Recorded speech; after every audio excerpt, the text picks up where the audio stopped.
पूरी परमेश्वर भगवान की जय, देवादेव श्री आत्मा भगवान की जय, मूलाय श्रीवराज कृष्णनाथ भगवान की जय, वर्तमान शासनाय श्री वर्तमान स्वामी की जय, आचार्य भगवान श्री स्वामी महाराज की जय, परम पूज्य आचार्य भगवान वात्सल गुरुजी आचार्य भगवान श्री विमल सागर महाराज की जय,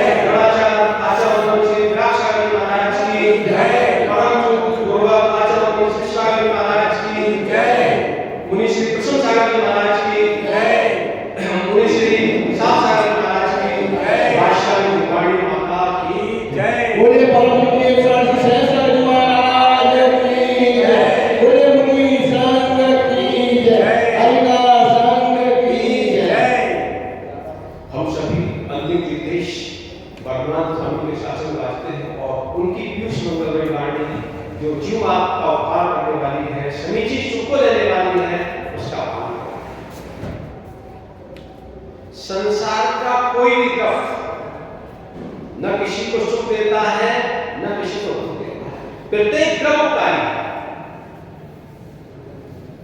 प्रत्येक ग्रह कार्य है, न कोई शत्रु है न कोई मित्र है।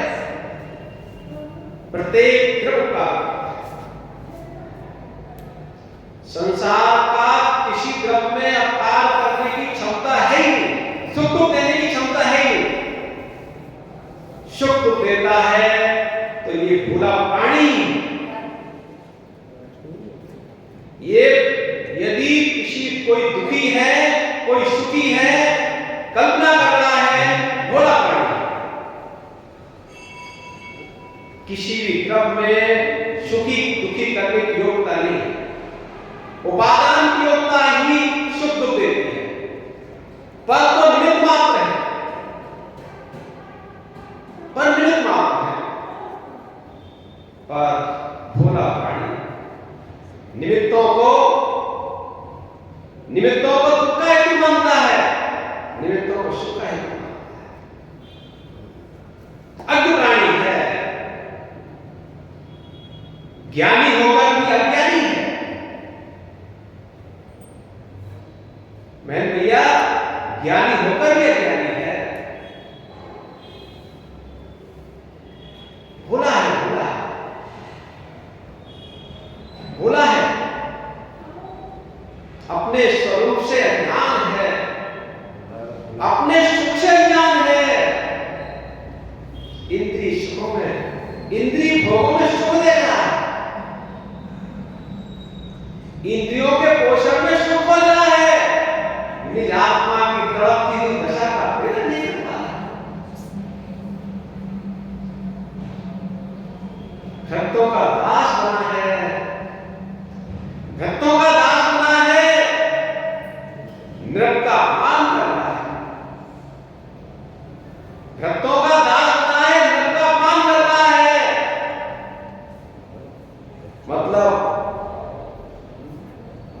मतलब क्या? कषाय का पोषण कर रहा है,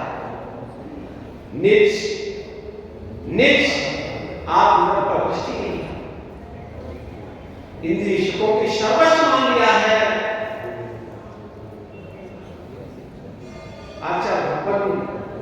आचार्य भगवान समन्वत स्वामी इस युग के पंचम काल के उत्कट विद्वान, न्याय के संस्थापक, नमन करो ऐसे भगवंतों के चरणों में, और नमन कर लो इस युग के मार्तंड आचार्यों को सागर के चरणों में, जिन्हें न्याय की गंगा में आई है। आचार्य भगवान समन्वत स्वामी ने लिखा ग्रंथ, अनेक ग्रंथों में न्याय के ग्रंथ भी लिखे। उनकी करुणा दृष्टि ग्रस्तों पर भी गई, ग्रस्तों के लिए उन्हें ग्रंथ लिखे। कौन सा ग्रंथ? रतन साहब। देखो शाखाचार तो अनेक है, कितने ग्रंथ, 36 शाखाचार की चर्चा आती है, पर जो है प्रमुखता से जहां नाम आता है शाखाचार में किसका नाम आता है? रतन शाखाचार का नाम आता है। अरे आचार्य ने ऐसे प्रमेय रखे हैं, इसमें ऐसे प्रमेय को स्थापन किया है, हर व्यक्ति इसको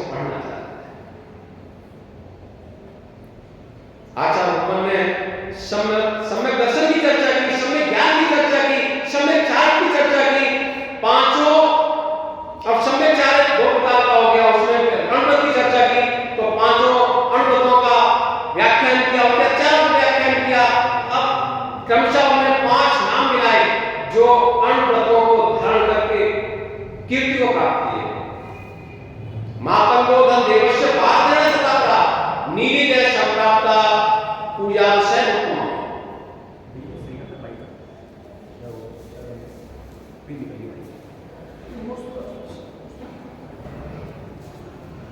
देखो अहिंसा आंदोलन में कौन प्रसिद्ध हुआ?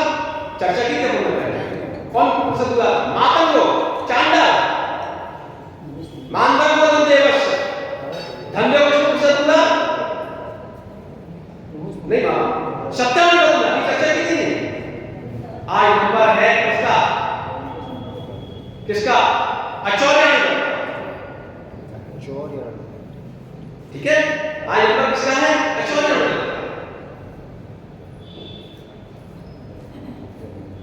आचार्य।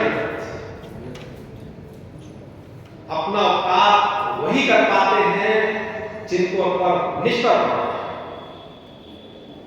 जिनको अपने निज आत्मा पे करना नहीं है, वे अपना उपकार नहीं कर पाते।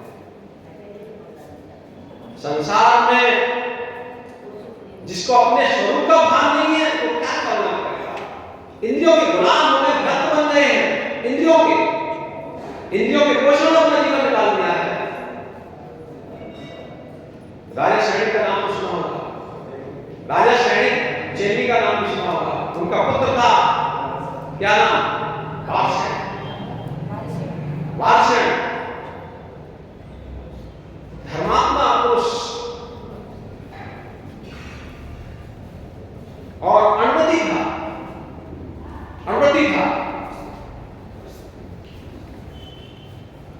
एक बार चतुर्दशी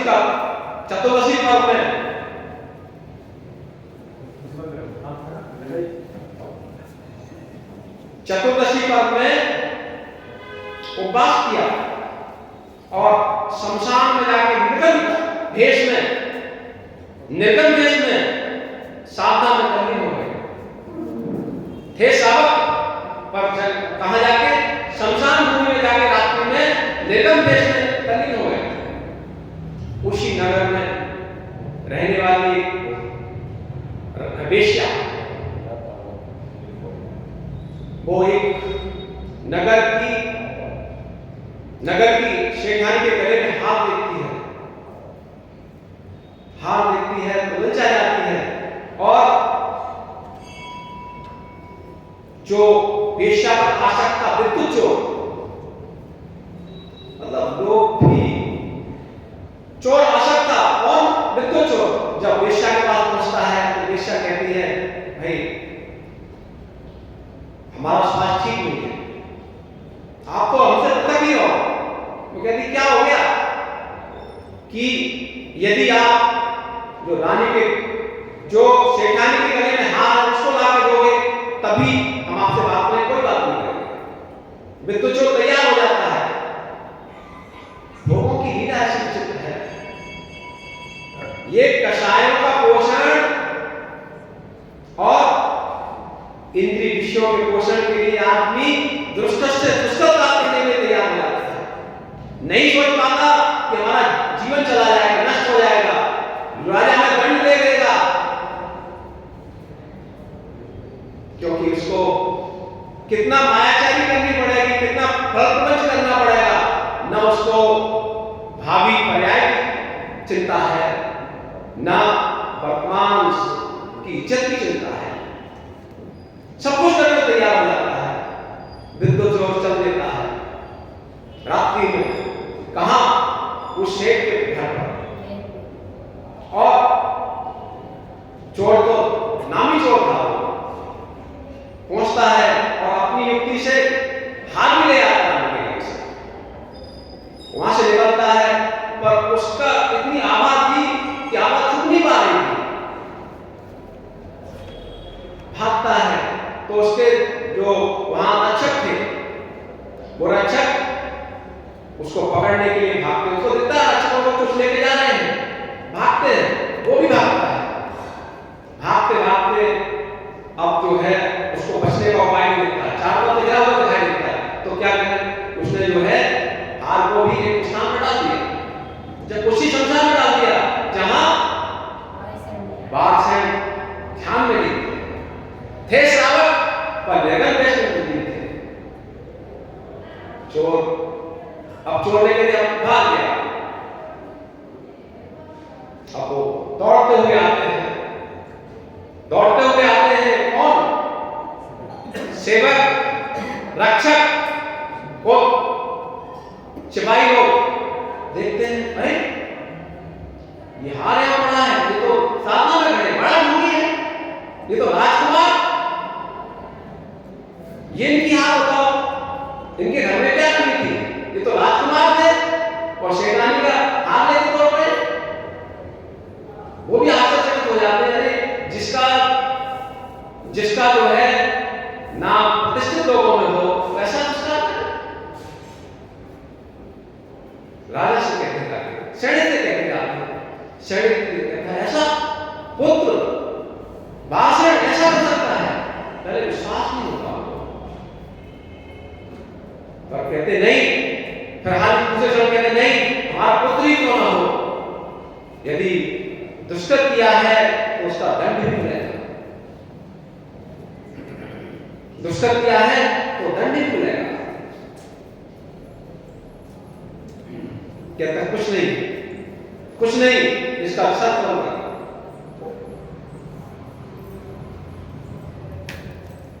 व्यक्ति निर्णय तो कर लेता है,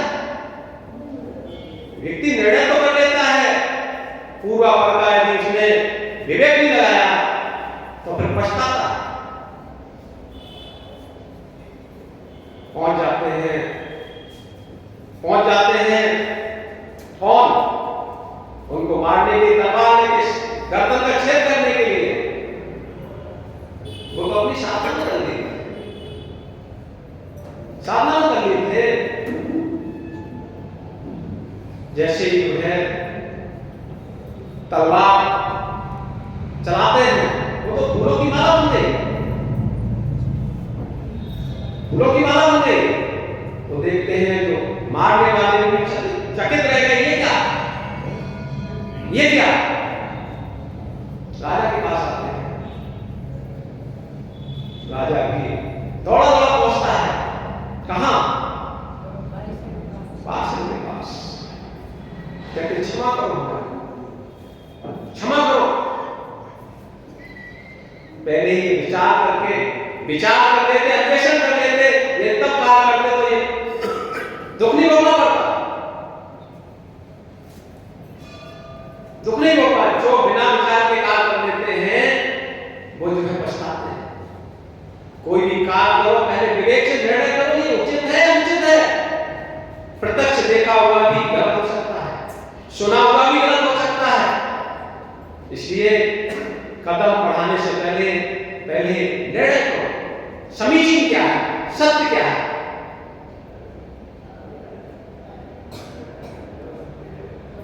सत्य क्या है?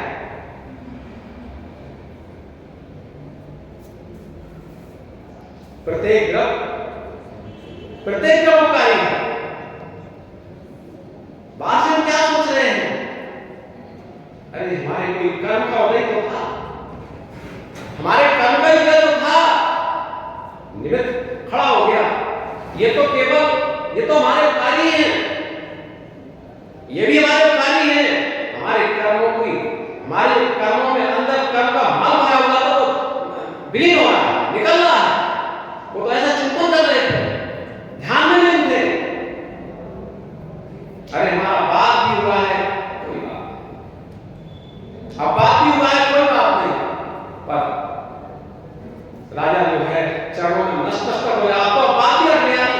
अब तो राजा नतमस्तक हो जाता है, कहता है जब राजा आ गया तो विद्युत चोर भी दूर एक स्थान पर छुपा बैठा था, वो भी सामने आ जाता है। वो राजा से जो है पहले जो है क्षमा मांगता है और अपने जीवन की भीख मांगता है और फिर अपने रहस्य को प्रकट करता है। वो कहता है राजन, मैंने हार डाला था, गलती तो हमारी थी। अब राजा जो है बादशाह से कहते हैं, चलो बेटा घर चले। हमने अपने आप में बहुत गलत कर दिया, हमने नहीं सोचा। तो बादशाह कहते हैं आपने गलत नहीं किया, आपने गलत नहीं किया, आपने तो उचित ही किया। यदि आप ऐसा नहीं करते तो लोग क्या कहते हैं कि आपने अपने पुत्र का पक्ष ले लिया, आपने तो उचित ही किया, आपने तो हमारे परिवार की सम्मान की रक्षा की है, सम्मान की रक्षा की है।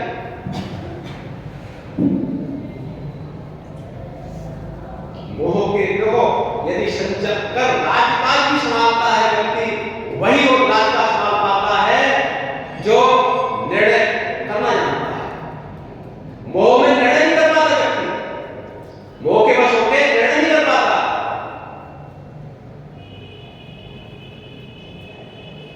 बादशाह से कहते हैं बादशाह चलो भाई घर चलो। वो कहता हमने संसार को देख लिया, अब हमें जो है संसार में नहीं रहना, हमें संसार में नहीं रहना, हम तो निर्बल बनेंगे, निकल जाते हैं निर्बल बनने के लिए। वो चोर भी देख के विवश हो जाता है। अरे धर्मात्मा पुरुष पर यदि कोई लांछन भी लगा दे, कोई आरोप भी लगा दे, तब भी उसमें अपनी निर्मलता देखता है। वो तो सोच रहा है क्या सोच रहे हैं बादशाह, हमारा तो सौभाग्य बन के आया, ये विद्युत चोर भी हमारे लिए सौभाग्य बन के आया, हमारे गृह जीवन में छुपाने का कारण बने। यदि कोई दुराचारी होगा तो दुश्मन देखता, दुराचारी होगा दुश्मन देखता। धर्मात्मा होते हैं वो दुराचारियों को भी अपना हितैषी मान लेते हैं। दुराचारी सदाचारियों को भी शत्रुता की दृष्टि से देखते हैं और सदाचारी दुराचारियों को भी मित्र की दृष्टि से। दोनों में यही भेद है, यही भेद है।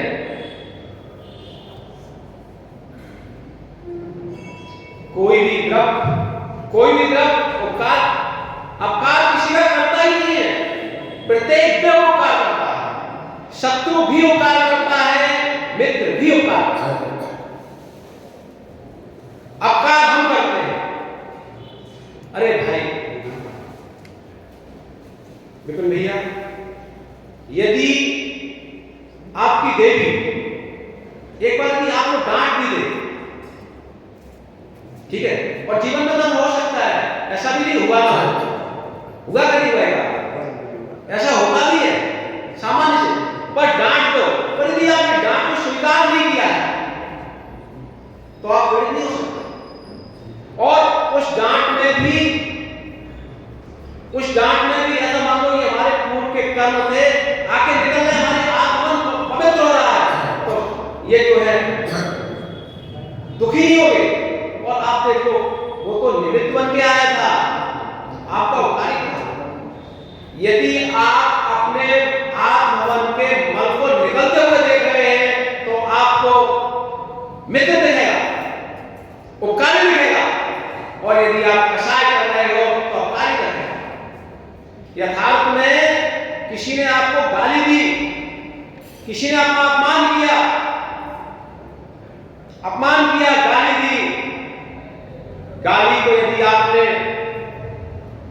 गाली देने वाले को आप शत्रु ही मान सकते हो, मित्र ही मान। यथार्थ में ना वो मित्र है न शत्रु है। यदि आपको उससे द्वेष आ रहा है तो आपने उसको शत्रु बना लिया, आपने शत्रु भी कर्मों को बना लिया, अशुभ कर्मों को बना लिया। और यदि कोई आपके पूर्व के कर्म, देखो शत्रु भी आपके पूर्व कर्मों के निरसिक है। जो किसी ने आपसे यदि बुरा किया है, आपके विरोध आचरण किया है, तो पूर्व कर्म के उदय आए हैं, आपके भवन को निर्मल किया है। यदि किसी ने आपके अनुकूल कार्य किया, उसने भी कर्म संतुलन को हटाने का निमित्त बना है। पर दोनों स्थितियों में यदि आपने अपने होते हुए निर्मल भवन को देखा तो न तुम्हारा कोई शत्रु है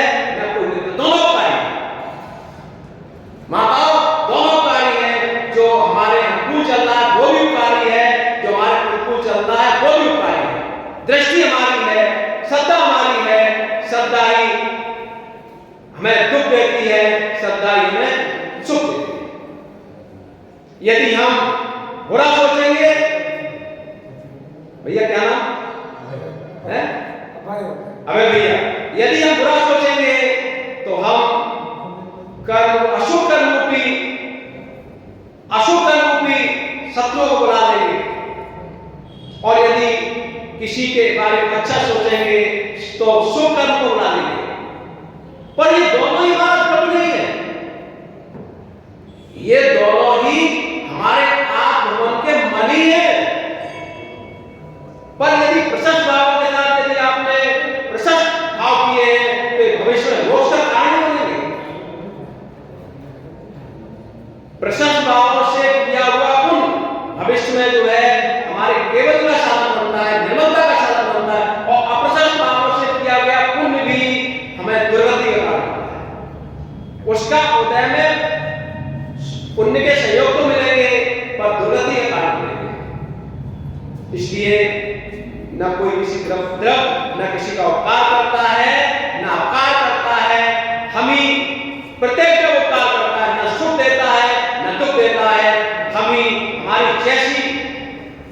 जैसी श्रद्धा होती है वैसे सुख दुख होते हैं, बल्कि हमारे सुख दुख की श्रद्धा ही हमारे शुभ अशुभ कर्मों के उत्पत्ति का कारण होती है।